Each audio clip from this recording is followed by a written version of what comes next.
Doing a privacy change for 350 million users is a really, it's not the type of thing that a lot of companies would do. We decided that these would be the social norms now, and we just went for it. Google is effectively a $500 a year service because that's the value of the data that you're providing. If they use 10% of that data, they're going to be the most valuable company ever. Companies that you've never heard of claim to have about 1,500 points of data on the average American citizen. Is it hard to go through it and actually find specific details about a person? No, that's super easy. Within a couple of minutes, you can figure out what people voted for, what psychological problems they have, what parties they've been to. They're saying it's because I agreed to the latest terms and conditions on iTunes.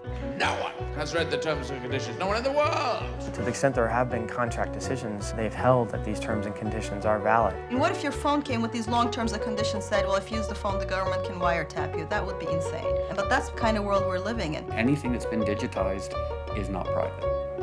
And that is terrifying. For the government to get information from a Google or a Facebook is a lot easier than the government doing it itself and putting a wiretap on our phones. You have to put these powers into somebody's hands. Like social networks in recent times. If you have something that you don't want anyone to know, maybe you shouldn't be doing it in the first place. That's always what scared me, was if there's some sort of automated system that just red flags you based on the search term. You can see that surveillance measures are being used to silence protests before they even happen. Boom, NYPD SWAT, their bulletproof vests on, their guns drawn. I was like, are you being serious? Are you actually holding me because of a tweet? So we were locked away in Lewisham Police Station for 25 hours.